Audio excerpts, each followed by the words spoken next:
मोहम्मद सल्लल्लाहु अलैहि वसल्लम ने फरमाया, मेरी उम्मत के दो गिरोह ऐसे हैं जिन्हें अल्लाह ने दोज़ख की आग से आज़ाद कर दिया है।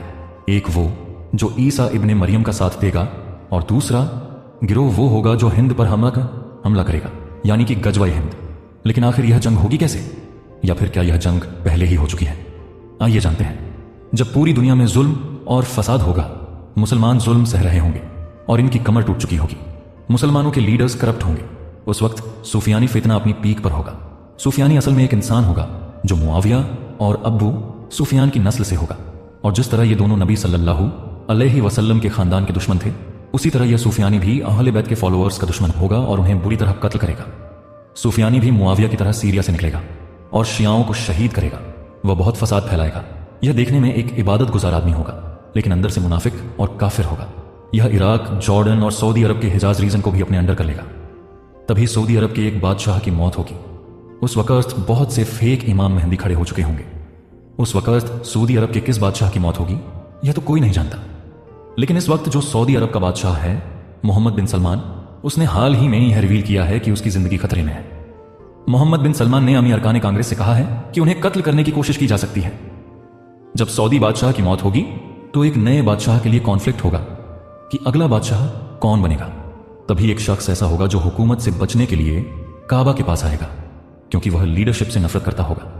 लेकिन कुछ नेक लोग इसके पास आएंगे और उसे लीडरशिप कबूल करने पर मजबूर करेंगे और इस इंसान के हाथ पर बैत करेंगे। यह इंसान इमाम मेहंदी होंगे। जब इमाम मेहंदी का ज़हूर होगा तो बहुत से लोग ऐसे होंगे जो उन्हें एक्सेप्ट नहीं करेंगे, लेकिन तभी सूफियानी एक आर्मी को इमाम मेहंदी के खिलाफ भेजेगा। जैसे ही वह आर्मी रेगिस्तान में बैदा नामी जगह पर पहुंचेगी, तभी अल्लाह का एक मौजिज़ा होगा। वह पूरी आर्मी रेगिस्तान में धंस जाएगी। यह देखकर सारे मुसलमान इमाम मेहंदी को अपना लीडर मान लेंगे।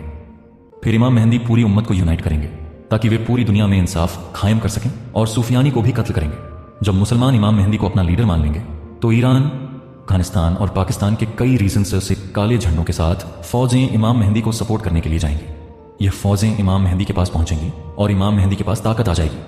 अब इमाम मेहंदी हिंदुस्तान पर हमला करेंगे, जिसे गजवा हिंद कहा जाता है, क्योंकि उस वक्त कुछ हिंदू मुसलमानों पर जुल्म कर रहे होंगे, जो कि इंडिया में मोदी की गवर्नमेंट आने के बाद पूरी प्लानिंग के साथ किया जा रहा है। जैसा कि इंडिया की हिस्टोरिकल बुक्स से टीपू सुल्तान और औरंगजेब जैसे मुस्लिम लीडर्स के नामों को रिमूव किया जा रहा है। जिस तरह बाबरी मस्जिद को शहीद करके मंदिर बनाया गया और कई शहरों के मुस्लिम नामों को बदलकर हिंदू नाम रख दिए गए हैं, जैसे कि इलाहाबाद को बदलकर प्रयागराज कर दिया गया है। यूपी जैसी स्टेट्स में कई मुसलमानों के घरों और दुकानों को प्रोटेस्ट्स के बाद तोड़ दिया गया था। हम 20 साल से टैक्स भर रहे थे, अब मकान भी नहीं बचा, सामान भी नहीं, कहां सोएं, कहां बैठें।